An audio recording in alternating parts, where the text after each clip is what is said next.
세상의 모든 지식 언더스탠딩. 네, 자 언더스탠딩. 네, 시작하겠습니다. 오늘은 요즘 제일 궁금한 게 투자하시는 분들도 특히 그런 게 트럼프의 속마음을 알면 참 좋겠네. 그렇지. 그걸 알면 야 진짜 좋겠네. 그러니까 뭐 알고 싶어. 예상했던 대로 뉴스가 막 쏟아지지 않습니까? 야 정말 뭐 모든 게 우리나라 대통령 같아. 하도 트러블 많이 들어가지고. 그러니까 대통령을 이렇게 요란하게도 할 수 있구나라는 걸 보여주고 있는데 네. 또 뭐 그러면서도 하고 나니까 그래 말 되네 저거. 네. 왜 지금까지 저런 걸 안 한 거야? 라는 생각이 드는 것들도 또 꽤 있어서 그런 것도 있고 맞아요. 그래서 그리고 미국의 파워를 보여주네. 그런 것도 있고. 그러니까 요란한 돈키호테로만 보기에도 좀 그렇고. 근데 또 뭐 자금도 여전히 또 있고. 아니라고 보기에는 요란한 건 맞고. 그렇죠. 그래서 트럼프 집중해부 또 한 번의 시간을 가져보려고. 네. 뭐 이렇게 트럼프 하면 또 요즘 트럼프 전문가 신한투자증권의 이선엽 이사님 트럼프가 내 손자병법을 좋아한다는 것도 처음 알았잖아.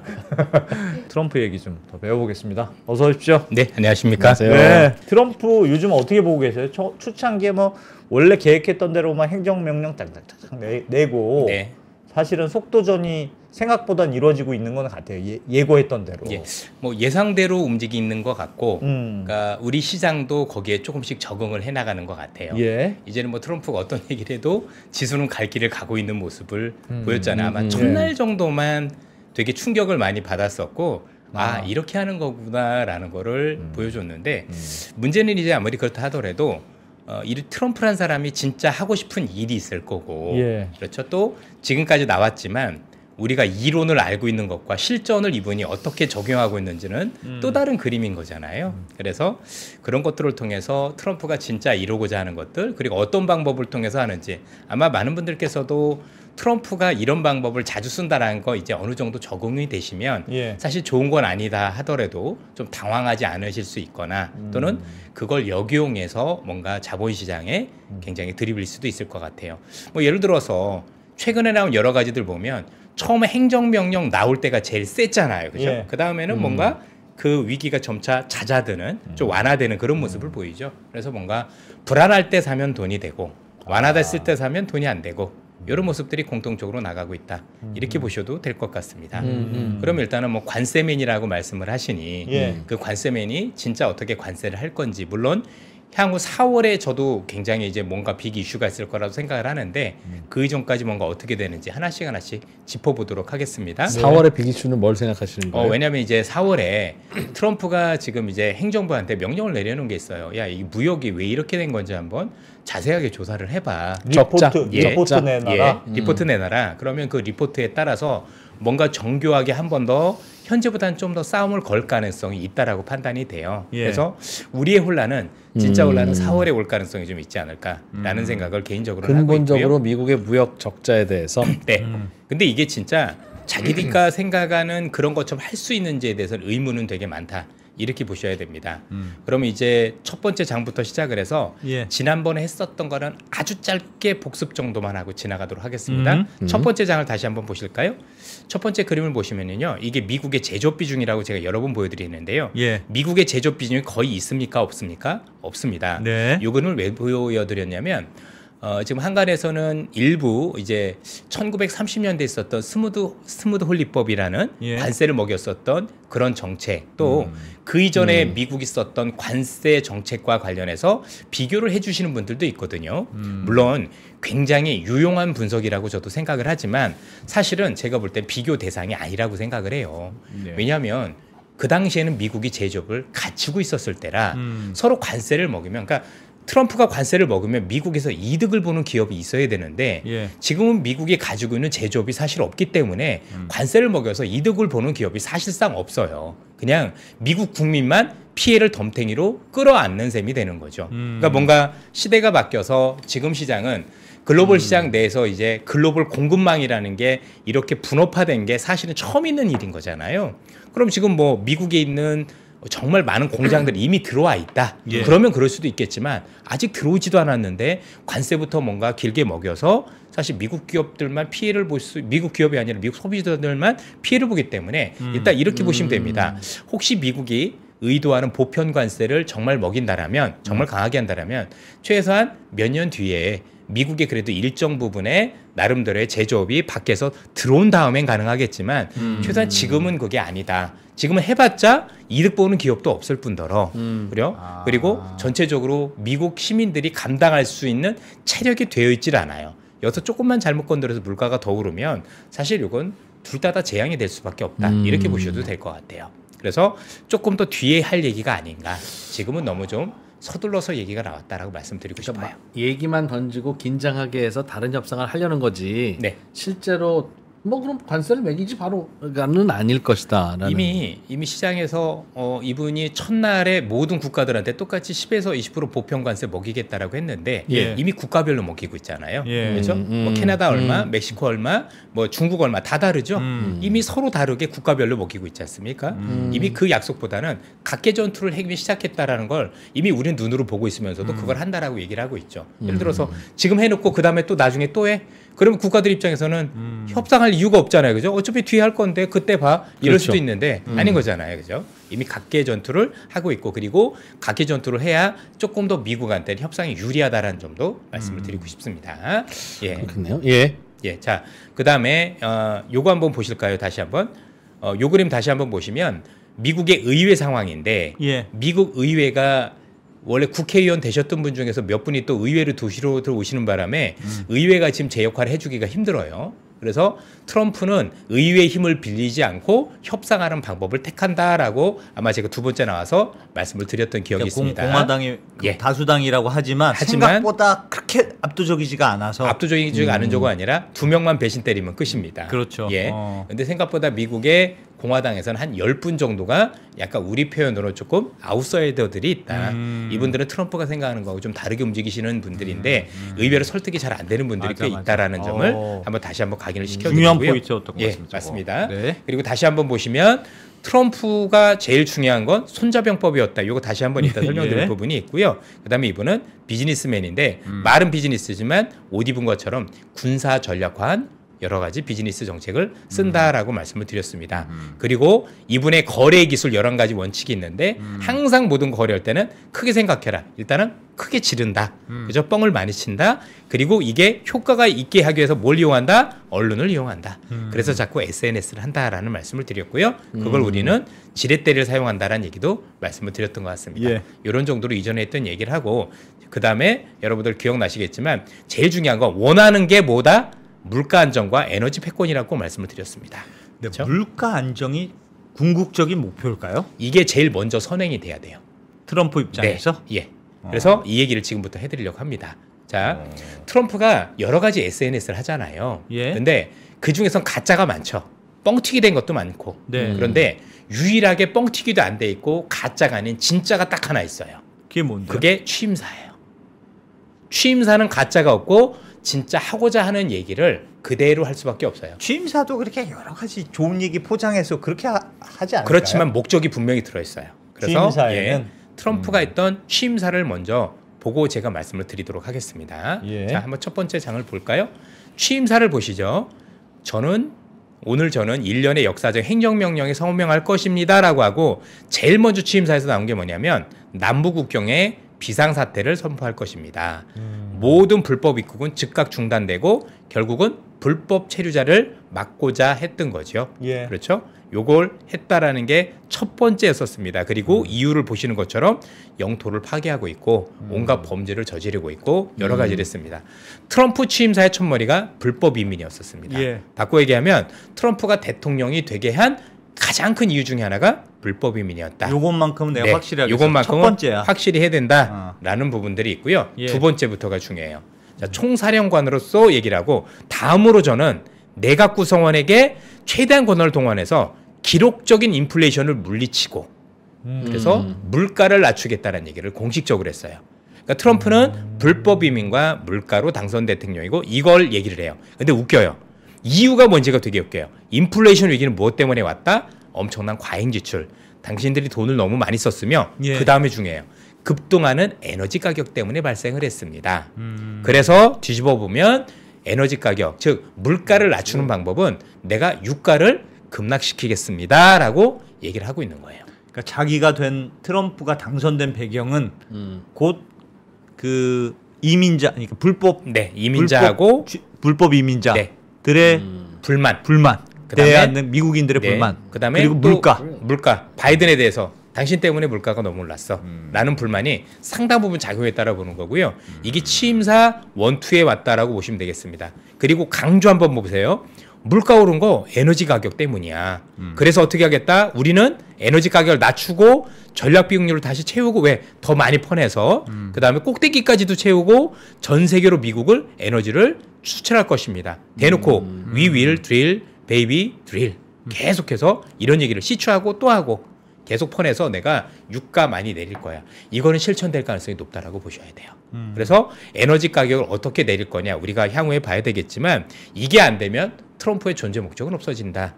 그리고 이게 취임사였다라는 걸 충분히 인지를 해 주셨으면 좋겠다라고 생각을 합니다. 저 두 개는 매우 정치적인 목적이네요. 목적이죠. 보면. 트럼프는 일전에도 말씀드렸지만 일반 정치인들과는 좀 다르다고 말씀드렸는데 일반 정치인들은 어떤 신념을 가지고 계시잖아요. 그 신념이 있으면 남들이 뭐라고 하더라도 그걸 지키려고 노력을 하고 막 그러는데 트럼프는 인기에 의해서 당선된 분 중에 하나라고 보셔도 돼요. 물론 그것만 있는 분은 아니지만 나름대로 그래서 내가 당선된 이유에 대해서는 반드시 거기에 대해서는 짚고 넘어가는 성격이 있다라고 보셔도 될 것 같아요. 내가 필요로 하는 건 저 두 가지 때문이야. 그렇죠. 일단 두 가지가 제일 우선이에요. 다른 것도 있는데 그 다음에 제조업 국가가 될 것이에요. 그 다음에 제조업 국가가 되는 거고 1번, 2번은 우리가 알고 있는 불법 이민과 그 다음에 에너지 가격 하락에 가장 큰 초점을 두고 있다. 그리고 에너지 가격 하락시키는 이유는 여기 밑에 제조업 국가가 되는 것도 있지만 일단 물가가 너무 높은데 내가 그거 에너지 가격 내려서 잡아줄게 라고 얘기를 하고 있다는 게 되게 중요합니다. 근데 미국의 석유로 전 세계 에너지 가격을 낮춰야 되겠네요. 그럼. 그것뿐만이 아니라 사우디도 비틀어야죠. 사우디 비틀어야 되고 그다음에 우크라이나 전쟁 같이 끝내야죠. 그러면 가능할 수도 있는 시나리오가 나오고 있다라고 보셔야 되겠습니다. 생산도 하고 다른 데도 자체를 다 낮추겠다. 그렇죠. 그러니까 이분이 생각하는 목표는 50불 이하입니다. 그러면 전 세계 물가가 내려가겠네요. 웬만한 그럴 나라들은. 수 있죠. 그럴 수 있죠. 가능성이 있죠. 그래서 그 얘기도 뒤에 한번 설명을 드리도록 하죠. 그다음에 녹색 뉴딜 아시죠? 전기차 의무를 철회하고 그래서 야 전기차를 타고 싶은 사람은 타도 괜찮습니다. 그러나 이거를 굳이 보조금까지 줄 필요는 없죠. 그냥 뭐 휘발유차 타시든 뭘 하든 했다. 뭐 이런 얘기를 했다라고 보시면 될 것 같고요. 그다음에 이제 무역 시스템과 관련해서 관세 얘기를 했는데 관세가 먼저가 아니었다라는 거죠. 그리고 여기에 대해서도 굉장히 애매모호하게 얘기를 했어요. 그런데 이 얘기를 취임사를 하고 나서 그를 뒷받침하는 얘기들이 트럼프의 언행에서도 그다음에 베센트라고 불리는 재무장관을 통해서도 어제 그리고 이틀 전에 요 얘기들이 구체화돼서 나오기 시작을 했습니다. 그걸 한번 보면서 어떤 생각을 가지고 있는지 조금 더 구체적으로 한번 우리 살펴보도록 하죠. 취임사. 자, 요거 일단 취임사 다시 한번 기록전의 인플레이션을 내놓는다. 요 얘기를 했다라는 거. 그래서 취임사가 가장 좋은 정제되지 않은 진짜 해야 될 것을 우선시한 정책이다라는 점에서 굉장히 중요하게 생각해야 된다라고 보시면 될 것 같습니다. 뭐 그리고 여러 가지 행정명령에 서명을 했다라고 보시면 될 것 같습니다. 그리고 다보스 포럼에서 무슨 얘기들 엄청나게 합니다. 여러 가지 뭐 관세를 매길 거야. 얘기들 쭉 하고 여기 보십니까? 사우디와 오페크에 유가인하 요청할 거 보이시나요? 곧 조만간 전쟁을 하겠죠. 그죠? 목적은 이거예요. 이걸 왜 보여드리냐면 목적은 사우디하고 오페크한테 유가인하를 요청을 할 건데 방법은 이게 아니죠. 방법은 뭔가 큰 엉뚱한 걸 가지고 애를 반 죽여버리죠. 사우디에 대해서 이게 뭔 소리야? 근데 나중에 목적은 뭐죠? 니네들 좀 증산 좀 하지 이런 목적을 가지고 사실은 조만간 뭔가 뭐 푸닥거리 할 가능성이 굉장히 높다 이렇게 보셔야 될 것 같습니다. 이게 굉장히 중요한 얘기고요. 그 다음에 여러분들 알고 계시는 여러분들 있을 거라고 보시고요. 보세요. 자, 며칠 전에 나왔던 신문 보시죠. 트럼프 유가 낮춰라 금리 내리게 보이시죠? 그죠? 이게 대놓고 한 소리입니다. 연설에서 자 미국이 금리가 내려가야 될 것 같은데 물론 그 금리는 국채 10년물 금리라고 트럼프가 얘기를 했지만 이거 내릴 수 있는 방법이 뭐다? 국제유가예요. 그래서 국제유가를 내리면 왜 금리가 내리느냐? 물가만 내리는 게 아니라 결국은 기대 인플레이션을 내리고 싶은 거예요. 사람들이 야, 앞으로 트럼프가 정책을 써도 물가가 오르지 않을 것 같은데 라는 생각이 있어야 되겠잖아요. 그렇죠. 그런 생각을 만들게 하려면 유가가 필요하기 때문이에요. 그래서 이제 우리가 알고 있는 이 트럼프의 굉장히 뜰떠름한 표정이 나오는데 유가 낮춰라 금리 내리 이게 신문에서의 제목이에요. 저는 굉장히 잘 뽑으셨다라고 생각을 하고 있습니다. 보세요. 도널드 트럼프 미국 대통령이 사우디아라비아가 주도하는 석유 수출국 기구의 유가 인하를 압박을 했다. 일단 포문을 열었으니까. 자, 이분이 대통령 당선되자마자 기억나십니까? 내가 멕시코하고 카나다에다 관세 때릴 거야. 니네들 이 불법 이민자 안 막으면 진짜 했죠. 예. 자, 포문은 열었어요, 그죠? 너희들 사우디 너네들이고 요가 내리라고 내 얘기 안 했는데 일단 두고 볼 거야. 그리고 안 하면 어떻게 되죠? 뭔가 우리가 상상치도 못한 또 일을 하겠죠, 그죠? 예를 들어서 뭐 중동에서 미국을 천수시키는 뭐 이상한 얘기들 할 거예요, 그죠? 의도는 하나라고 보시면 돼요. 유가 끌어내리려고 하는 거고, 유가를 끌어내리는 게 결국 기대 인플레이션을 끌어내리려는 거고. 그래서 기준금리를 내리겠다가 아니라 현재 너무 높아져 있는 미 국채 10년물을 밑으로 끌어내리겠다라고 하시면 됩니다. 그리고 대놓고 나오죠. 유가가 하락을 하면 금리를 즉시 내리라고 요구하겠다. 그죠? 그리고 또 하나. 그 트럼프 대통령 유가를 낮춰야 우크라이나 전쟁을 끝낼 수 있다. 웃긴 게 뭔지 아시죠? 유가를 낮춰야? 결국은 러시아의 돈줄을 옥죄겠다는 얘기가 되는 거니까 궁극적으로 우크라이나 전쟁을 끝내는 방법 중에 하나도 유가 하락이에요. 그렇죠? 그러니까 유가 하락이 가지는 의미는 트럼프한테 되게 큰 거고요. 우크라이나 전쟁을 끝낼 수 있는 무기 중에 하나이면서 동시에 물가를 낮출 수 있는 어떤 상황이 되는 거죠. 그러면 무슨 수를 써서든지 하려고 노력은 할 거다라는 게 우리가 알고 있는 팩트라는 거죠. 뭐 결과야. 이분 생각대로 될 수도 있고 안 될 수도 있겠지만 이건 최우선 순위예요. 일단은 여러분들 보셨겠지만 먼저 한 건 뭘 했죠? 우리가 알고 있는 불법 이민자 차단은 일단은 어느 정도인지 모르겠지만 시작은 했잖아요. 예. 국민들이 보여주는 가시적인 걸 이뤄내기 시작했죠. 네. 두 번째가 이거예요. 조만간 이것과 관련해서 사우디한테 엄청 퍼붓고 그다음에 얘들한테 퍼부어서 유가 안 놔두면 가만히 안 놔둘 거야라는 얘기들을 지속적으로 할 거라는 얘기죠. 그럼 많은 투자자분들은 이렇게 생각하면 되죠. 원유 가격이 내려가서 수혜를 볼 수 있는 업종이 뭔가 지금부터 고민해 두시는 것도 괜찮은 방법이 될 수 있죠. 그렇지 않겠습니까? 원유 가격이 물가가 전반적으로 내려가면 전반적으로 저금리 환경이 되겠죠. 되죠. 전반적으로. 그래서 미 국채 금리가 이미 떨어지기 시작을 했죠. 달러와 가치도 내려가기 시작을 했고, 그렇죠? 그리고 여기 나오죠. 유가가 내려가면 물가가 낮아질 것이고 그렇게 되면 인플레이션이 없어질 것이다. 재밌지 않습니까?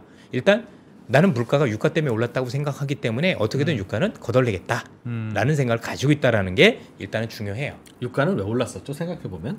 뭐 많은 요인들이 있죠. 뭐 경기가 좋은 것도 있었을 거고, 뭐 아니면은 뭐 오페크의 어떤 증산한다고 하더니 그걸 뭐 안 지킨 것도 있을 거고. 근데 사실 70달러가 그렇게 많이 높다라고 얘기하기엔 좀 애매한 수준이지 않을까요? 그렇죠. 예전에 뭐 100달러 넘었을 때 생각을 하면, 근데 트럼프는 그것조차도 마뜩치 않은 거죠.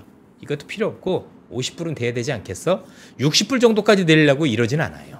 최소한 50불대 정도는 봐야 될 거고. 지금 여전히 있는 전쟁이 좀 영향이 계속 되긴 됐던 것 있지요. 같아요. 나름대로 우크라이나 전쟁이 어느 정도로 휴전이 된다라면 어떤 가스 가격이나 국제 유가에는 사실은 일단은 공급 이슈가 있기 때문에 내려갈 수 있는 이슈는 충분히 된다라고 생각을 해요. 여기에 이제 트럼프도 열심히 퍼내겠다고 생각을 했는데 오펙에도 증산 요구가 돼서 혹시 받아들여지면 그건 진짜 유의미한 결과가 나올 수도 있겠죠.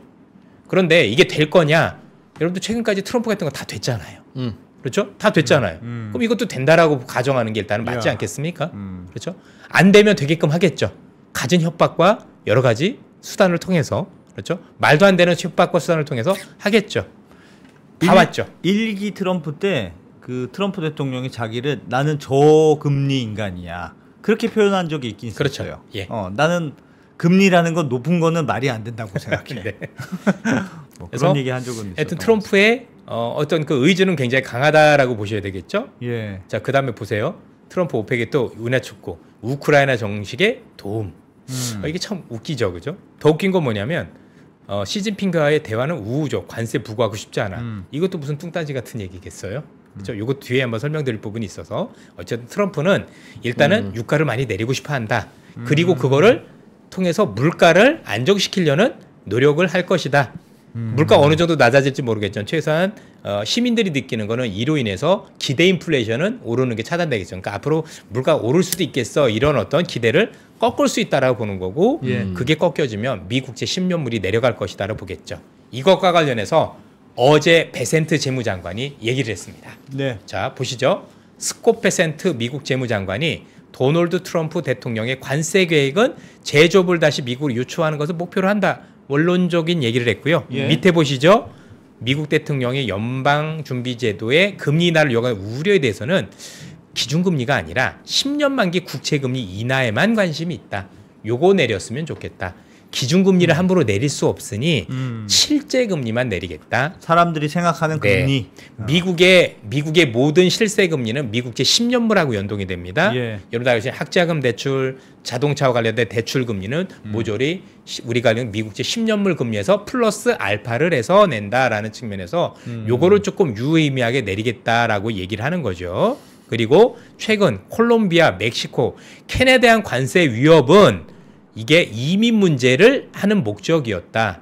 자, 그래서 많은 분들이 걱정하셨던 거. 야, 관세 그거 협상용 아니야. 이거 끝까지 밀고 나갈까요가 아니에요. 여기서 중요한 첫 번째 팩트는 뭐냐면 관세는 국가별로는 협상용으로도 쓰이네 라는 게 첫 번째 포인트가 되겠죠. 그래서 어떤 국가한테는 아니겠지만 목적에 따라서는 협상용인 국가들도 많이 존재를 하더라. 그래서 일단 이 두 국가에 대해서는 보셨다시피 불법 이민 문제에 대해서 고민을 했고 유의미한 결과를 얻어냈습니다. 그리고 제조업을 키울 건데 이게 핵심적인 내용 중에 하나입니다. 어떤 제조업을 키울 거냐가 명시가 돼 있어요. 의료용품하고 조선업이라는 걸 대놓고 얘기했어요. 이게 우리 시장에서 주도주가 될 수 있는 거죠. 그렇죠? 조선업과 의료용품. 이게 왜냐면 중국 없이 있었을 때 지금 가장 필요한 게 뭐야? 라고 했었을 때 약품하고 그다음에 배라고 생각을 하는 거예요. 왜냐면 일단 우리가 알고 있는 반도체 이런 것들은 들어오기 시작을 했잖아요. 배터리도 들어오기 시작했고 그리고 또 필요한 게 뭐지? 의약품하고 이제는 뭐가 들어와야 돼? 조선. 이게 우리가 좀 있어야 돼. 그런데 우리가 조선을 미국에다 짓기는 어려우니 협업을 크게 하겠다라는 의지를 강하게 비쳤다라는 게 되게 중요해요. 이게 어제 한 내용입니다. 여러분들 꼭 기억을 해주셨으면 좋겠습니다. 의료용품은 근데 자기 메이드 인 USA 의료용품은 많이 한다는 거 아니에요? 그러니까, 하겠다라는 건데 지금 아시겠지만 미국에서 쓰는 의료용품은 거의 다 중국에서 만듭니다. 제조를 거의 대부분 중국에서 하기 때문에 만약에 정말 무슨 일이 터지면 중국이 의약품 끊으면 그건 진짜 끝이잖아요. 어떻게 할 수가 없는 거죠. 그래서 전체적으로 그런 사태를 미연에 방지하기 위한 어떤 것들을 가져가겠다라는 거죠. 그래서 미국 내에 의약품을 제조할 수 있는 예를 들어서 바이오 시밀러라든가 이런 기업들. 그래서 아마 오늘 삼성 바이오로직스가 제3공장 이런 것들을 미국 쪽에다 할 수 있다는 얘기들이 조금씩 나오기 시작한 것도 그런 요인하고 연관이 있지 않느냐라고 생각을 해볼 수 있을 것 같습니다. 그렇죠? 일단은 이게 되게 중요하다고 보시면 될 것 같고요. 그 다음 보시죠. 또 베센트 장관 또 얘기합니다. 에너지 공급을 확대하면 인플레이션이 낮아질 거란 기존 견해를 다시 강조한 거예요. 어제 그죠? 우리 인플레이션 낮출 건데 그게 뭐죠? 유가 낮출 거야라고 힘주어 강조하고 있어요. 요거는 팩트가 되는 거고 무조건 해야만 되는 거예요. 그렇죠? 그래서 요건 꼭 이루어낼 거다. 이루어내기 위해서 온갖 협박과 충격 정책을 쓸 것 같다. 요 충격 정책은 우리한테는 나쁜 건 아닌 거죠. 유가를 낮춰주니까. 네, 유가를 낮춰준 거니까. 그래서 요건 반드시 할 것 같다라고 보시면 될 것 같고, 그래서 이게 되면 경제 규제도 완화하면 금리와 환율이 저절로 해결될 것이라 믿는 거죠. 여기서 중요한 게요.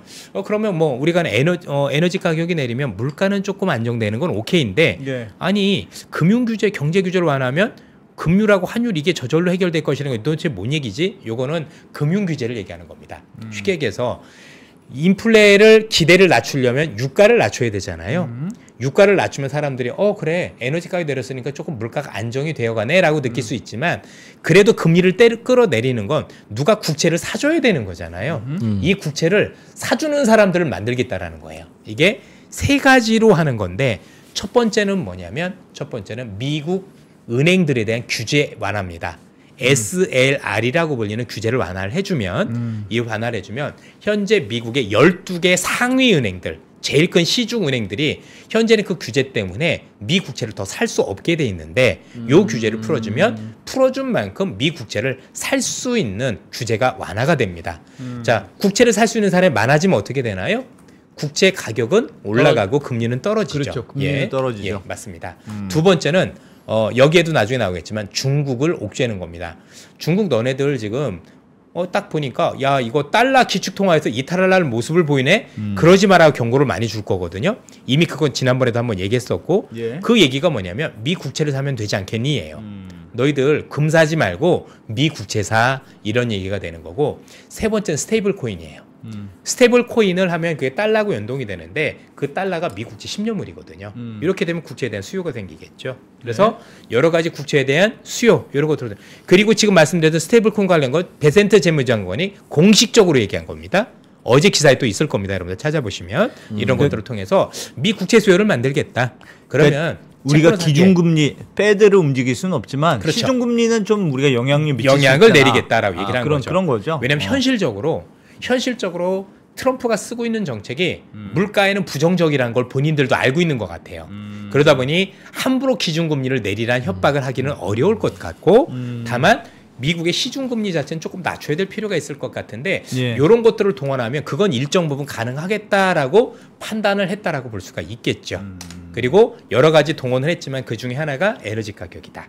라는 거고 두 번째는 국채를 살 수 있는 여러 가지 매수 주체를 만들겠다. 그리고 그 매수 주체들도 어쨌든 금리가 안정이 돼야 뭘 국채를 살 거 아니에요. 금리 오를 건데 사지는 않을 거 아닙니까? 최소한의 어떤 여건을 만들어주겠다라는 거죠. 여기서 중요한 건 트럼프가 전향적으로 바뀌었죠. 처음에 트럼프가 대통령 당선될 때 내가 파월 잘라버릴 거야. 금리 무조건 내릴 걸 압박을 하는데 아니죠. 최근에는 이번에 미국이 기준금리를 결정한 건 옳은 판단이었다라고 얘기를 해서 현재 우리가 알고는 FRB에 대해서 굉장히 신뢰를 하는 어떤 부분들을 내놨죠. 그래서 중앙은행과 척을 지지 않으면서 바꿔 얘기하면 시장의 혼란을 최소화하면서 정책을 가져가겠다는 의도를 분명히 밝혔다라는 것도 우리가 살필 수 있는 어떤 부분이 아닐까라는 생각을 합니다. 그래서 요 베센트 재무장관의 얘기를 꼭 보셨으면 좋겠다라고 얘기를 합니다. 자, 그런데 웃긴 게 있습니다. 예. 지난주였나요? 우리 추석 이후에 바로 한번 작살난 적이 있었죠. 그렇죠? 뭐 딥시크 열풍도 있었던 것 같고 거기에 관세 안 때릴 줄 알았는데 때려버렸네. 이렇게 했네라고 했는데 요게 방법을 바꾼 겁니다. 어떻게 방법을 바꾼 거냐면 이전에는 방법을 대부분 어떻게 가져가냐면 내가 너한테 60% 때릴 수 있어 라고 해서 협상에 말로 먼저 한 다음에 먼저 말로 하죠. 우리 협상을 통해서 어느 정도 되면 오케이 알았어 그러면 30%만 해줄게 이런 식이었는데 이번에는 본인의 대통령 임기가 한 번뿐이 없다라는 걸 있고 시간도 별로 없다 보니까 협상력을 높일 필요가 있는 거예요. 그 협상력을 높이기 위한 첫 번째 중에 하나가 뭐냐면 일단은 방법을 바꾼 것도 그게 뭐냐면 일단 때리고 보는 거예요. 그렇죠? 일단 질러. 일단 질러. 관세 무조건 탁 질러. 그러니까 어떻게 돼요? 애들이 허겁하죠. 그죠? 야, 협상할 시간도 안 주고 주면 어떻게 해? 나 다 죽겠네? 라고 일단 받아들이겠죠? 그리고 나서 애들이 반 죽을 것 같으니까 어떻게 돼요? 일단 3일만 연장해 줄게. 일단 먼저 보여주죠. 그죠? 3일 정도 주니까 애들이 일단 어때요? 시간이 짧으니까 급하잖아요. 그러니까 뭐든 내질러 주는 거예요. 그죠? 야, 일단 요거부터 땜빵으로 주고. 그걸 트럼프는 원한 거고요. 그래서 딱 했더니 어떻게 돼요? 한 달 더 연기시켜 줄게. 이렇게 됐던 거죠. 그게 여러분들 잘 알고 계시는 최근에 캐나다 멕시코한테 했던 일이죠. 2월 1일 날이야 했는데 갑자기 뭐죠? 그냥 아니야 잠깐만 2월 4일. 그죠? 니들 생각할 시간 좀 뭐 한번 선물 한번 받아야지. 그러니까 2월 4일에 선물 주니까 어떻게 됐나요? 한 달 더 유예. 이렇게 가는 거죠. 그리고 한 달간 보고 난 다음에 잘하는 거 보면 안 할게. 이렇게 가는 거고요. 요것들 봐라. 안 지키네 그러면 어떻게 하죠? 다시 협박을 하겠다라는 의도를 가지고 있는 거예요. 그래서 중요한 건 주식시장에 대입시켜 볼게요. 처음에 관세 때릴 때가 제일 악재예요. 그리부터 계속 완화되는 그림으로 가요.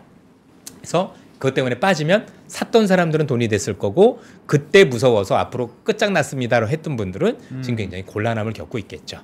이게 시장에 대한 대응 전략이 될 수도 있겠다. 관세는 그냥 매수 기회로 저는 그렇게 생각을 합니다. 그렇게 합니다. 그리고 우리나라 시장에서 지금 움직이고 있는 기업들, 미국에서 움직이는 기업들은 관세와 전혀 무관한 기업들만 움직이고 있습니다. 일부 테마긴 하지만 로봇 관련주들이 관세하고 무슨 상관이 있을까요? 그렇죠? 지금 움직이는 대부분의 기업들은 사실은 이걸 잘 피해서 움직이고 있는 기업들이라는 공통점도 가지고 있습니다. 어떻게 보면 앞으로 우리가 관세 때문에 조금 뭔가 긴장할 수 있는 업종이라면 우리가 볼 수 있잖아요. 예를 들면 전기전자, 가전, 뭐 자동차, 아니면 철강, 화학 이런 기업들일 거잖아요. 근데 그런 기업들은 지난해도 주도주였던 적이 없고 지금도 아니죠. 그렇죠? 지금도 투자자는 관심이 없잖아요. 그러면 사실 그거 피해서 상관하면 관세를 때리든 말든 우리 입장에서는 별로 남의 나라 일이 될 수도 있는 거예요. 그렇지 않겠습니까? 자, 그리고 하나 더 재밌는 거 보세요. 자, 캐나다 멕시코한테 25% 때리겠다고 하고 캐나다에서 석유는 석유가스는 10%만 했다. 이거 100% 물가 우려한 거예요.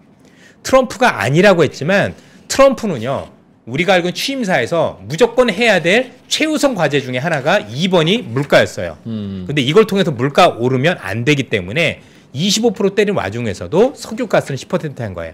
여기에 대한 함의는 뭐냐면 디테일을 챙기고 있다. 물가에 대한 우려를 엄청 걱정하고 있는 게 보여요.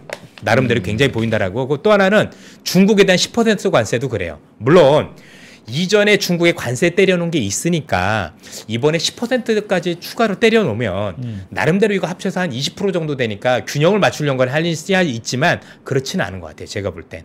그런 말씀도 제가 볼 때 일리가 있지만 근본적으로는 중국과 관련해서 다 때렸을 게 오를 수 있는 물가를 굉장히 우려하고 있다는 게 제가 볼 땐 팩트가 아닐까 싶어요.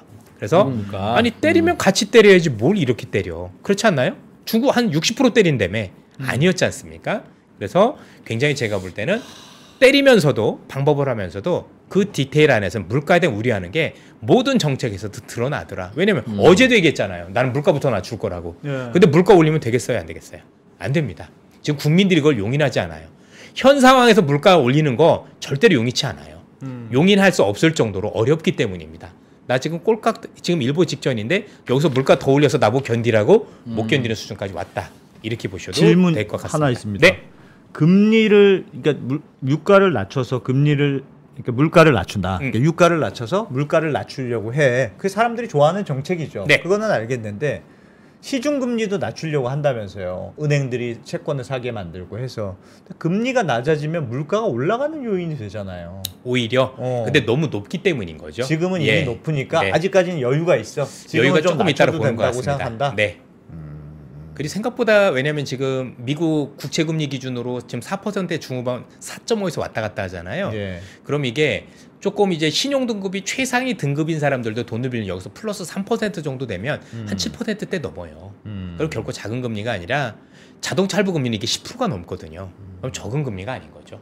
그러니까 슬슬 미국에서도 금리 때문에 힘들다는 얘기들이 나오긴 하더군요. 그러니까 서민들은 되게 나오고 계시고요. 여기서 조금 재미있는 얘기를 해드리면 미국의 금리가 이렇게 높은데 어떻게 소비가 나쁘지 않지? 예. 그게 웰스 이펙트 때문이에요. 무슨 얘기냐? 주가 오른 영향이 굉장히 커요.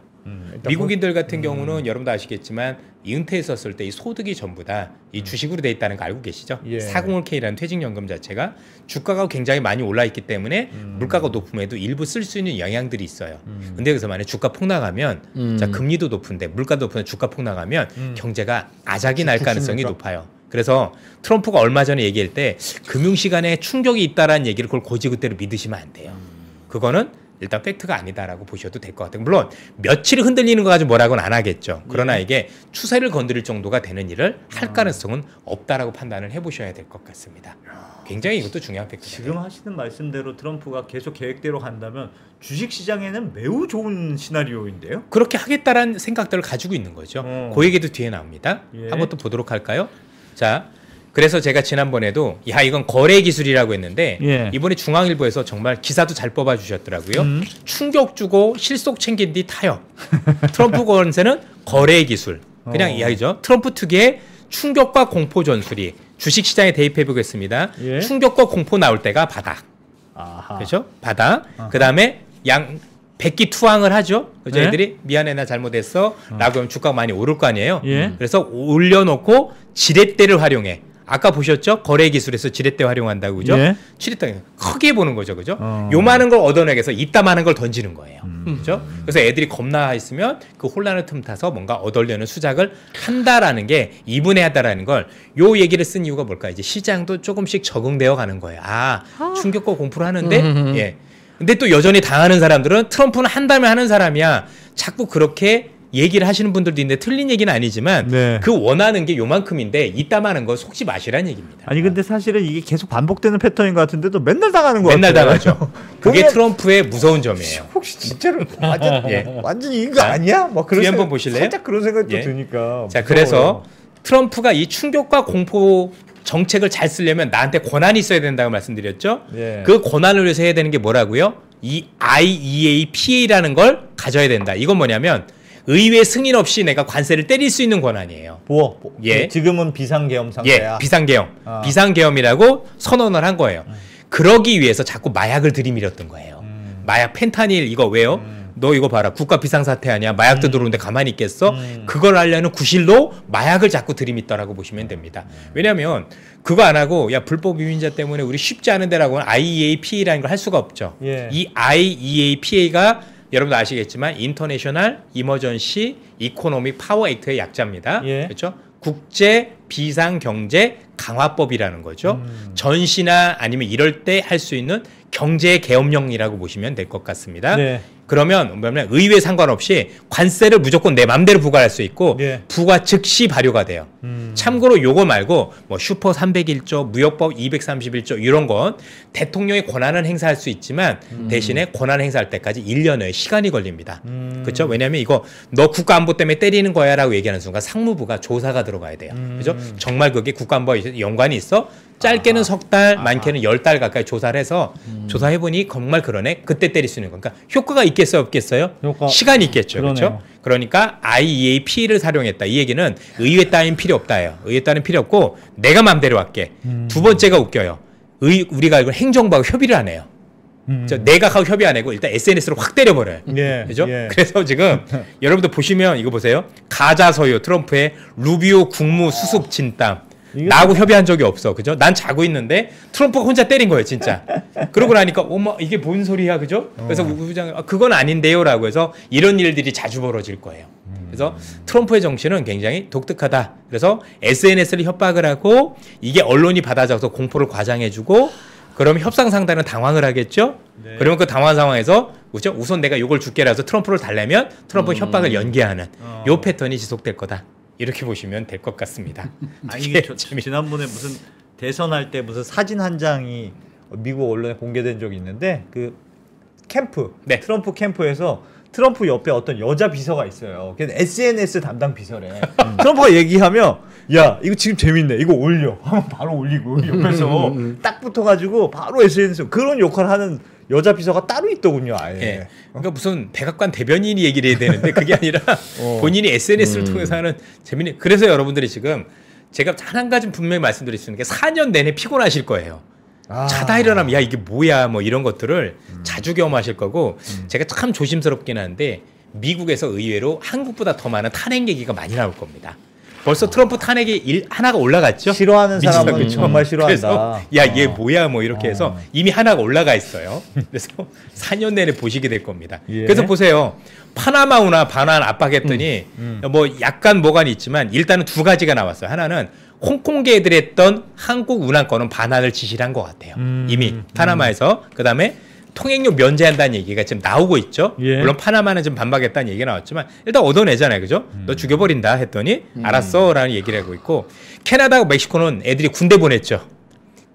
캐나다도 군대를 보냈고 멕시코도 10,000명의 군대를 파견을 해서 일단은 그만큼 제가 지난번에도 미국이 비용을 아낄 수 있다라는 얘기도 했고 그리고 미국 국민들이 볼 때 야 쟤들 봐. 쟤들에서 불법인을 막는데 그리고 많이 보여주잖아요. 그죠? 특정 국가에다가 니네 다 추방했으니까 받아. 예. 일부 국가 안 맞는다니까 바로 그렇죠? 관세 25% 빵 때리니까 미안해 받을게라고 했었던 기억도 있을 거고요. 하고 있다라는 거죠. 그리고 재밌는 게 우크라이나의 목적이 뭔지 아시죠? 히토류 내놔. 거기에 제공 사업이 얼마나 크겠습니까? 이미 우크라이나에서 히토류 우리는 제공할 수 있다고 얘기했더군요. 네. 아예. 예. 그리고 와. 이거 받으려고 보셨나요? 지금 젤렌스키 제껴놓고 휴전 협상을 하고 있어요. 그죠? 너 빠져. 왜냐면 이게 되게 웃기게 가고 있어요. 그래서 젤렌스키가 나도 좀 껴줄래? 지금 하고 있다라고 보시면 될 것 같고요. 그죠? 그 다음에 사우디한테 대미 지출려고. 요거 뭐 때문인 줄 아시죠? 기름값 내릴래? 오페크 너 나서지라고 하고 있다라고 보시면 되겠습니다. 이런 걸 요구해서 네, 이거 우리가 힘들지 하면 그죠? 네. 그러면 야 유가라도 좀 낮춰. 네, 지금 이렇게 한다. 가능성이 높다라고 보셔야 됩니다. 그리고 보세요. 겉모술수가 되게 한 게 여기 보이시나요? 필요하면 파병할 거 입장 번복 매일 말 바꿔요. 트럼프는 언행을 그대로 가지 않아요. 얘기했는데 이거 아니야? 알았어. 다음 날 바꿔버립니다. 입장을 바로 번복한다. 두 번째는 법 따윈 필요 없다. 법, 그 다음에 규범, 그 다음에 국제협상 다 필요 없고요. 그냥 내 방식. 그래서 거칠다 보니까 여기서 투자자분들이 봐야 될 건 뭐냐면 예. 야 이거는 국제법에 어긋나잖아. 그건 트럼프 대응 방식이 아니에요. 예. 트럼프가 그거 얘기했어. 그럼 상담을 받아들일 건가 말 건가 고민해야지. 야, 법은 지켜야 되는 거야. 제발 그렇게 판단하시지 말라고요. 그건 여러분들이 트럼프를 잘못 본 거예요. 이 사람은 그런 거 없어요. 그죠? 야, 다 필요 없고 그냥 내가 하는 대로 할래 말래. 둘 중에 하나밖에 없는 거예요. 할 거냐 말 거냐. 그래서 원칙도 없고 나도 말을 잘 바꾸겠죠. 그렇죠? 내 말도 내가 얘기했는데 아니야? 그럼 요거처럼 바꿔. 라는 얘기가 나오고 하루 만에 바꿔. 행정부하고는 절대로 협상 안 하고 그죠? 그냥 일단 얘기했어. 그러면 행정부에서 나름대로 이제 수습하고 요건 아닌 것 같습니다. 얘기를 하는 일들이 많이 난다고 보시면 되겠습니다. 그냥 생각나는 대로 일단 던져. 재밌잖아요. 그리고 막 그거 아니라 그만 안 하지 뭐. 바로 그거예요. 안 하지 뭐. 그게 내게 너무 많아요. 그래서 여러분들이 그런 사례가 요게 그런 사례들이에요. 이전에 있었던 말 바꾼 사례들. 일기 때 말을 이따만 이게 제가 수십 장이 되는데 요것만 추려왔지만 결국 명분만 되면 내가 잘못된 생각했어? 싹 바꿀게. 그러니까 일관된 얘기를 하시는 분은 아니에요. 그래서 여러분들 보셔야 되는 게 뭐냐면 얻어내고는 목적만 보시라는 얘기예요. 그래서 뭘 얻어내고 싶어 하지? 아까도 말씀드렸지만 파나마 운하에서 뭘 원하는 거죠? 야, 이거 면제해 줄래? 또 하나는 운영권 중국한테 주지 마가 목적이었던 거잖아요. 이런 것처럼 목적만 보면 되는 거지. 그 수단에 너무 여러분들이 몰입되면 굉장히 피곤해진다라고 다시 한번 말씀을 드리고 싶습니다. 참 훌륭한 비즈니스맨 같은데. 부럽죠, 사실. 참 부러운 면도 있지만 약간 부끄러운 뭐 저렇게까지 해야 되나. 그렇죠. 재밌는 거죠. 그죠? 예. 한번 다시 한번 보실래요? 자, 군사 전략인데 자, 이번에 가자저구 가자 점령 속내는 레버리지기 윈등 판이라고 하는데 이스라엘 매체에서 이걸 어떤 전략이라고 했냐면 여러분들 타초 경사를 인용한 것이다. 병법서 36개에 나오는 이게 뭔지 아시죠? 이게 손자병법이에요. 손자병법에 나오는 거? 외국 애들은 다 알고 있어요. 외국 애들은 트럼프가 손자병법을 좋아하고 그 중에서 어떤 계략을 쓰는지 계산을 하고 있어요. 실제로. 예. 해외 이렇게 언론들 보면은 트럼프 이거는 몇 편에 나오는 뭔데 몇 편에 나오는 뭔데를 실제로 기사화된 게 은근히 많아요. 그죠? 그래서 제가 손자병법 얘기했더니 에이 그랬는데 아니라고요. 실제 이런 얘기가 나오죠. 그래서 뱀들을 놀라게 하고 중동에서 풀을 때리고 있다. 그럼 뱀들이 놀라서 뭘 원하지? 라고 해서 나온다는 얘기인 거잖아요. 그죠? 다시 한번 강조드리지만 이 사람은 손자병법을 정말 잘 이용하는 사람 중에 하나인 거고 그때부터 할 때마다 손자병법이 몇 범인가. 그래서 제가 또 지난번에도 말씀드렸지만 손자병법이라는 책 한번 읽어보시면 정말 재밌다. 책을 한번 읽는 것도 방법이 있어요. 예. 이런 것도 타초 경사. 그렇죠? 이게 이스라엘 애들이 얘기한 거예요. 그죠? 이거를 한국이나 중국은 얘기할 수 있죠. 원래 사자성어에 능한 사람들인 거니까. 예. 그런데 이걸 이스라엘에 했다는 얘기는 트럼프를 아는 사람들은 손자병법을 응용할 걸 알고 있고 그 중에서 어떤 걸 가져가지 거기에 따라서 대응 정책을 세우고 있는 국가들도 많이 늘어나고 있다. 이렇게 보셔도 될 것 같습니다. 그래서 이런 거구나. 그래서 이게 레버리지를 통해서 레버리지라는 얘기는 개뻥이라는 얘기죠. 네. 그렇죠? 이만큼 부풀렸고 실제 원하는 건 요만큼이라고 보시면 되겠습니다. 생각을 해보세요. 진짜 가자지구에 있는 230명을 이주시킬 수가 있어요. 그게 가능한 얘기입니까? 아니잖아요. 결국 원하는 거 너무 심플하잖아요. 뭐냐면 가자지구 니네 하마스 다 버려라는 얘기지 않습니까? 그렇죠? 니들이 통치하는 건 안 되고 그거 다 버려. 옛날에 안 그랬는데 왜 그래라는 어떤 속내가 깔려있다고 보셔야 되는 겁니다. 근데 이렇게까지 해야 애들이 말을 들을 거 아닙니까? 나름대로 그렇죠? 그러니까 세게 나가는 거죠. 근데 나가는 것처럼 너무 세게 나갔죠.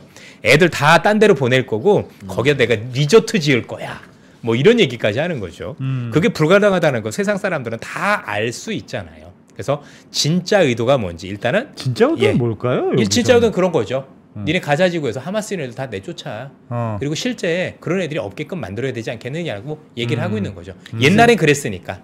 처음에 그 가자지구 정착지구 했었을 때는 그들끼리 이렇게 잘하고 뭐 이스라엘도 잘 어울려 살게끔 했었는데 어느 날 이게 잡기 시작을 하면서 나름대로 굉장히 무장화되고 그러면서 더 어려워졌던 거잖아요. 예.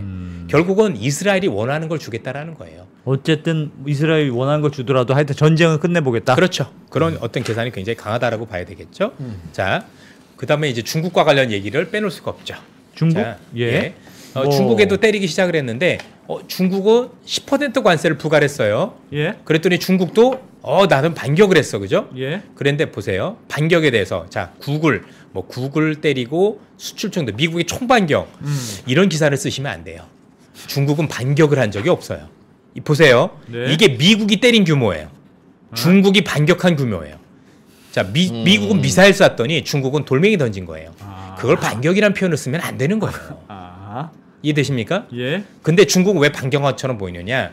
중국은 공산주의잖아요. 일당 독재인데 안 할 수는 없어. 예, 왜냐면 면이 서야 돼요. 내가 미국한테 무릎 꿇었다라는 게 나오면 안 돼요. 예. 그죠? 내가 당당하게 맞섰어라는 걸 해주려고 했던 거예요.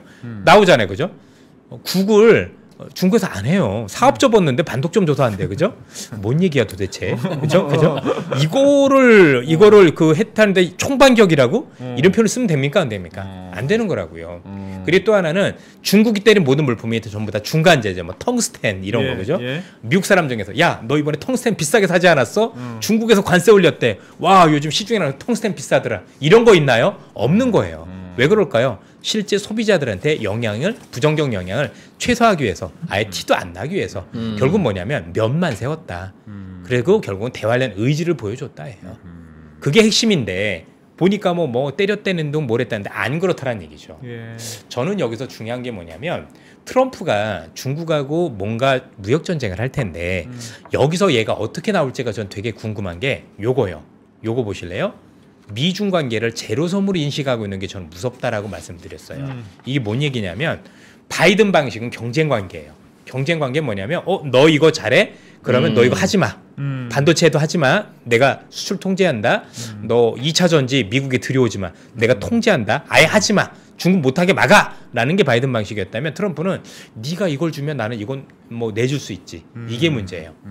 근데 일전에도 말씀드렸지만 한국의 경제는 지금 중국의 추격이 제일 무섭단 말이에요. 예. 그러면 우리 입장에서 제일 좋은 카드는 뭐냐면 미국이 중국이 한국이나 또는 미국을 쫓아올 수 없도록 통제해 주는 거예요. 그죠? 아예 너 이거 하지 마, 못하게.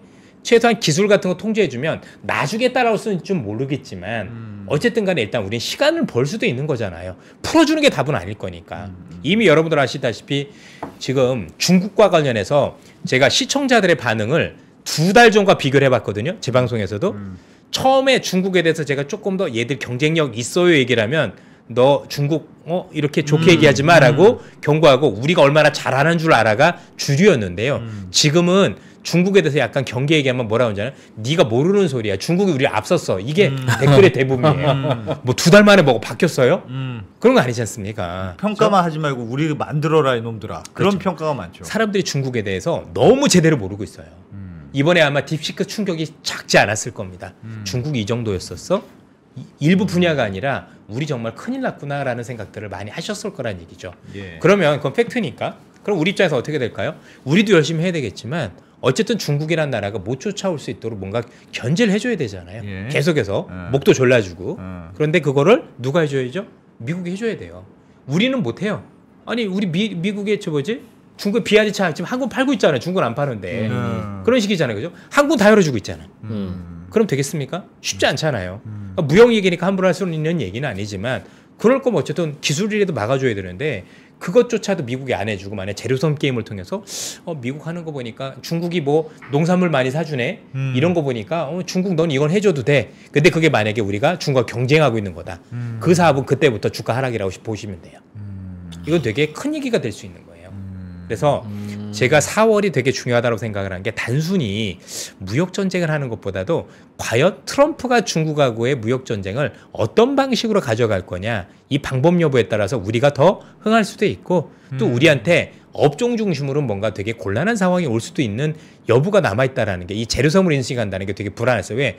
지금 제일 먼저 때리려면 중국부터 때려야 되는데 희한하게끔 중국을 좀 덜 때리고 있다는 얘기죠. 예. 그렇지 않습니까? 물론 좀 더 준비해서 때릴 수도 있고 4월에 나온 그 보고서를 토대로 하려고 할 수도 있어요. 무슨 대타협 얘기도 있어요. 그러니까요. 깜짝 대타협이 예. 나올지도. 왜냐하면 중국 잘못 때렸다 물가 오르면 아까 했죠 물가 낮추자고 하는데 그게 안 되잖아요. 왜? 예. 중국에서 만든 생필품들이 많은데 그건 들여와야 될 거 아니에요. 그럼 미국에 없지 않습니까? 대체할 수도 없고.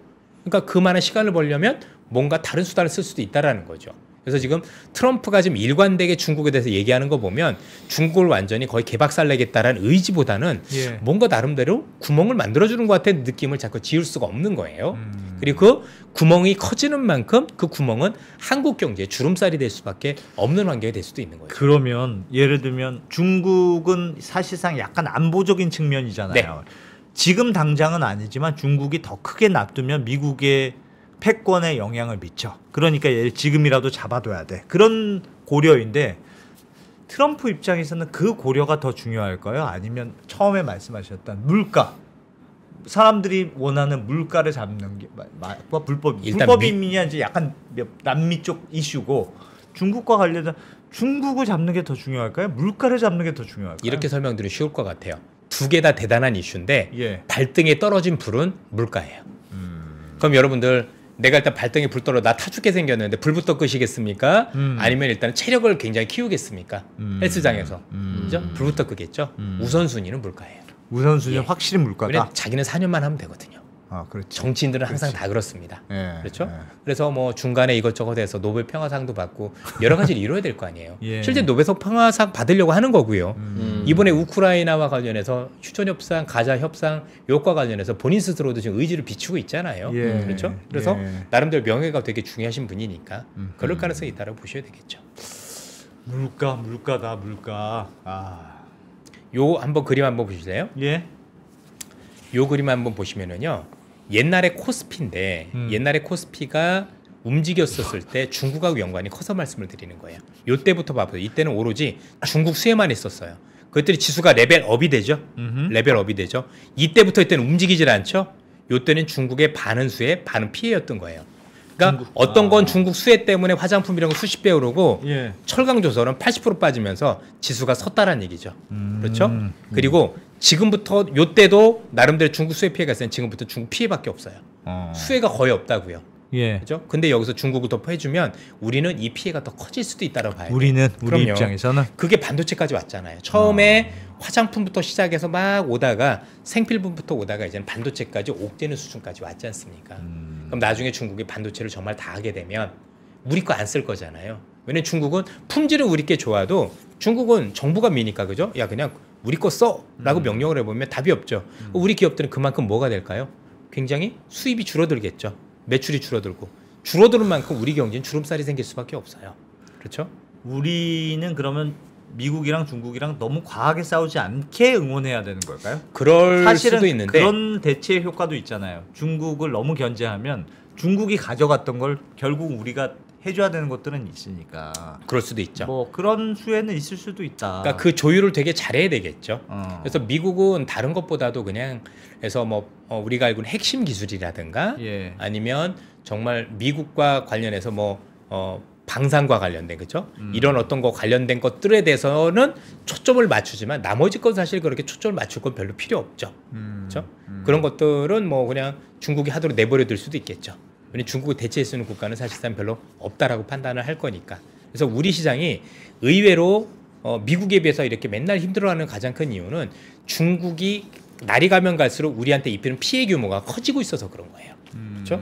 만약에 이번에 삼성전자 하나만 해도 물론 삼성전자가 이번에 HBM을 못했다는 아쉬움도 있지만 예. 여러분도 최근에 창신 메모리를 통해서 중국이 저가 반도체 만들면서 올라오고 있다는 이유도 분명히 작용을 했잖아요. 걔들이 만든 만큼 우리의 매출은 줄어들었을 거니까 이런 영향도 있다라고 보면 만약에 그게 없었으면 중국이 쫓아왔다는 걸 없었으면 이 가격에 있지는 않을 거예요. 왜? 어차피 반도체 우리 삼성하고 하이닉스밖에 없을 거니까 우리가 독점인데 뭐 어떻게 할 수 있겠어? 라는 부분들이 있을 텐데 아닌 거죠. 그동안에 우리나라 반도체 기업들은 독점적 구조를 누려왔던 건데 그 독점이 깨지고 있는 거잖아요. 그것도 그냥 깨지는 게 아니라 중국은 중국 정부를 등에 업은 막대한 등에 업은 게 있는데 이게 나중에 무너지자면 우리 지수가 멀쩡하겠습니까? 이것만 빠질까요? 대부분의 업종에서 많이 나올 텐데 그죠? 그러면 지수가 되는 기업은 있는지 모르겠지만 전체 지수를 끌고 가는 그림은 아닐 가능성이 높다라고 봐야 되겠죠. 이게 우리 경제에 놓인 주름살이죠. 그래서 지금 뭐 아까 뭐 민주주의 얘기도 하셨지만 민주주의만큼이나 중요한 건 먹고 사는 문제예요. 배고프면 정치 안 보이거든요.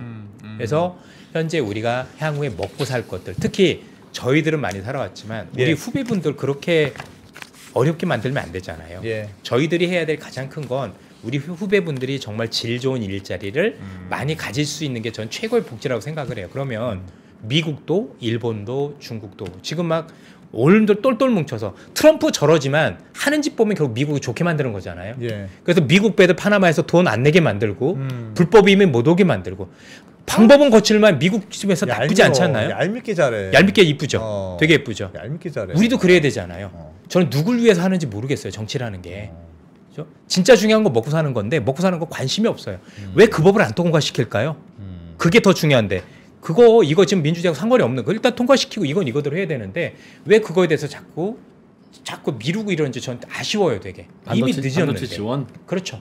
반도체 지원뿐만이 아니라 지금 기업들이 살아날 수 있게 많이 해줘야죠. 아니 다른 나라들은 지금 정부 등에 업고 해주고 있는데 우린 발목을 잡으면 안 될 거 아닙니까? 그렇죠?